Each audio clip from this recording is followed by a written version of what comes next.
వీక్షకులందరికీ నమస్కారం. మే నెల 15వ తారీఖున దేవగురువైనటువంటి బృహస్పతి ప్రస్తుత వృషభ రాశి సంచారాన్ని వదిలిపెట్టి మృగశిర నక్షత్రం 3వ పాదం మిథున రాశిలోకి అనగా మిథున సంక్రమణం ఆయన చేయబోతూ ఉన్నారు. ఈ సంక్రమణంలో భాగంగా ద్వాదశ రాశుల వారికి ఏ విధమైనటువంటి శుభాశుభ ఫలితాలు కలగబోతూ ఉన్నాయి, అలాగే ప్రత్యేకించి ఈ గురుని యొక్క సంచారానికి సంబంధించినటువంటి సందేహాలు కొన్ని ఉంటాయి. ఉదాహరణకి మిథున రాశిలో గురుని యొక్క సంచారం ప్రారంభమైనప్పుడు సరస్వతీ నదీ పుష్కరాలు అనేటువంటివి వస్తాయి. అలాగే ఈ గురుడు ప్రత్యేకించి ప్రతి సంవత్సరం గురుర్ద్వాదశ మాసాన్ని త్రింసన్మాసంశనేశ్చరః, గురువు 12 నెలల పాటు ఒక రాశి యందు సంచారం చేస్తారు జనరల్గా. అయితే సంవత్సరంలో ఏమవుతుంది, కొన్ని సందర్భాల్లో అతిచార గతే జీవౌ, గురునకు అతిచారము అనేటువంటి ఒక అవస్థ ఉంటుంది. అలాగే వక్రత్వము అనేటువంటి మరొక అవస్థ కూడా ఉంటుంది. అంటే సాధారణంగా గురుడు ప్రతి సంవత్సరంలోనూ కూడా 2 రాశుల్లో సంచారాన్ని చేస్తారు. ఇదే గురువు ఒక సంవత్సర కాలంలో 3 రాశుల్లోకి ప్రవేశం చేస్తే అది అరిష్టయోగంగా చెప్పబడింది జ్యోతిష్ శాస్త్ర రీత్యా. సాధారణంగా ఏమవుతుంది అంటే ఒక 9 నెలల పాటు రాశిలో ఉండి ముందు రాశిలోకి వెళ్ళి వక్రించి మళ్ళా వెనక్కి వస్తూ ఉంటారు. కానీ ఇక్కడ గురుని యొక్క ఫలితాలు చెప్పేటప్పుడు ఏం చెప్తాము, సంవత్సర కాలం పాటు ఈ ఫలితమే ఉంటుంది అని చెప్తాం.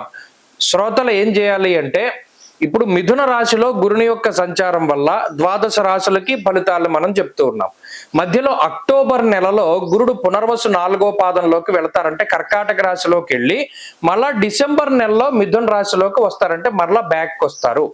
ఆ 2 నెలలు మినహాయించి మిగతా 10 నెలలకి ఈ ఫలితం అనేటువంటిది అన్వయం అవుతుంది. కాబట్టి ఆల్మోస్ట్ సంవత్సరం పాటు కూడా గురుడిచ్చేటువంటి ఫలితాలు ఏ విధంగా ఉన్నాయనేటువంటి విషయాన్ని మనం చాలా క్లుప్తంగా ఈ వీడియో ద్వారా తెలుసుకొనవచ్చును. అలాగే గురుని యొక్క కారకత్వాలు కొన్ని ఉంటాయి. యజన కీర్తి గృహ కాంచన పుత్ర వస్త్ర అశ్వాది కారకో గురు, దేవగురువైన బృహస్పతి సంతానానికి కారకుడు, వాహనానికి కారకులు ఆయన. అలాగే గృహానికి భూమికి సంబంధించినటువంటి కట్టుబడులకి వాటికి కూడా కారకులు, యజ్ఞయాగాది క్రతువులకి కారకులు, తీర్థయాత్రలకి దైవ దర్శనాలకి వీటికి కారకులు. ఒక్క గురుడు జాతకంలో గోచార రీత్యా బలంగా ఉంటే, జాతకంలో బలం తక్కువగా ఉన్నా కూడా కొన్ని సందర్భాల్లో గోచార గురుడు చాలా వరకు కాపాడతారు. కాబట్టి ఈ విషయాన్ని మనం దృష్టిలో పెట్టుకోవాలి. గురుబలం లేదు గోచారంలో అంటే ఆ సంవత్సరం అంతా అదృష్టం ఉండదు, దైవ బలం ఉండదు, ఏ పని చేసినా కలిసి రాదు అనేటువంటి విషయాలు ఉంటాయి. కాబట్టి ప్రతి రాశికి ఈ ఫలితాన్ని మనం అన్వయం చేసుకుంటూ వెళదాం. ఈ గురుని యొక్క మార్పు మే నెల 15వ తారీఖు గురుని యొక్క మార్పు వృషభ రాశి వారికి అత్యంత అనుకూలమైనటువంటి మార్పుగా మనం చెప్పవచ్చును. గతంలో కూడా మనం చెప్పుకున్నాం, వృషభ రాశి వారికి దీర్ఘ సంచార గ్రహాలు అన్ని అనుకూలంగా ఉండబోతూ ఉన్నాయి ఈ 2025వ సంవత్సరంలో అని. దాంట్లో భాగంగానే వృషభ రాశి వారికి ఇప్పటి వరకు జన్మగురుని యొక్క దోషం ఉన్నది.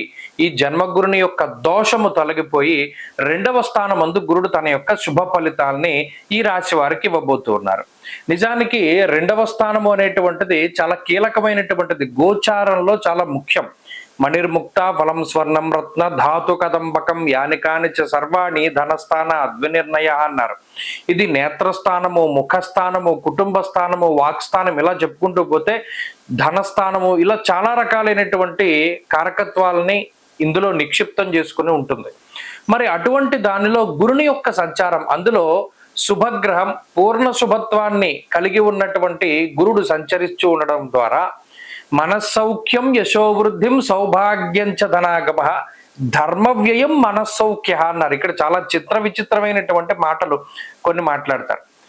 ధన రాబడి ఉంటుంది, ధర్మ వ్యయం ఉంటుంది అన్నారు. అంటే ఎక్కువగా ధనాన్ని సంపాదించుకుంటారు, సంపాదించుకున్నటువంటి దాన్ని ధర్మంగా ఖర్చు పెడతారు. ధర్మంగా ఖర్చు పెట్టడం అంటే ఇందులో చాలా రకాలైనటువంటి ఉంటాయి. ప్రత్యేకించి శుభ కార్యక్రమాలకి ధనాన్ని ఖర్చు పెట్టడం, ధార్మిక కార్యక్రమాలకి ధనాన్ని ఖర్చు పెట్టడం, తీర్థయాత్రలకి ధనాన్ని ఖర్చు పెట్టడం, లేదా బంధువులకి ఏదైనా శుభ కార్యక్రమం జరుగుతుంది వాళ్ళకి సహాయం చేయడం, లేదా ఇంట్లో ఉండేటువంటి వారికి ఏదైనా మన బంధువులకి వారికి శుభ కార్యక్రమాలు జరుగుతుంటే సహాయం చేయడం, ఇలా మన దగ్గరికి వచ్చినటువంటి ధనము చక్కగా వినియోగింపబడుతూ ఉండేటువంటి విధానాన్ని ధర్మ వ్యయము అన్నారు. అటువంటి స్థితికి. అలాగే ఈ ధనస్థానం ముందు గురుని యొక్క సంచారం ఎప్పుడైతే ఉంటుందో వృషభ రాశి వారికి ఆయన యొక్క కారకత్వాలు పుష్కలంగా ఉంటాయి. యజన, కీర్తి, గృహ, కాంచన, పుత్ర, వస్త్ర, అశ్వాధికారకో గురు. ఇప్పుడు అందరికీ కాంచనము అంటే బంగారం. ఇప్పుడు చూడండి, ఏదైనా ఒక పెళ్లి పేరంటం ఏదున్నా సరే మన బంగారం కావాలి. మరి అటువంటి వాటిని కొనగలిగేటువంటి శక్తిని ఏ గ్రహం ఇస్తుంది అంటే గురుడు. అలాగే తీర్థయాత్రలకు వెళ్ళేటువంటి శక్తిని, యజ్ఞయాగాది క్రతువులు చేసేటువంటి శక్తిని, గృహము ఇల్లు కట్టుకోవాలి, సొంత ఇంటికి వెళ్ళాలి, లేదా ఇల్లు స్థలం కొనుక్కుని ఇల్లు కట్టుకోవాలి, ఇలా ఎవరైతే అనుకుంటూ ఉన్నారో వారందరికీ కూడా ఈ సంవత్సరంలో చక్కటి గృహయోగాన్ని గురుడు ఇవ్వబోతూ ఉన్నారు. అలాగే సంతాన సంబంధమైనటువంటి కారకుడు, ఎవరైతే సంతానం కోసం ఎదురు చూస్తూ ఉన్నారో వృషభ రాశి వారికి ఈ సంవత్సరంలో చక్కటి సంతతి కలగడానికి కూడా గురుడు ఉపయోగపడతారు. కాబట్టి గురుని యొక్క మార్పు సంతాన సౌఖ్యాన్ని వృషభ రాశి వారికి ఈ సంవత్సరం ఇవ్వబోతూ ఉన్నారు.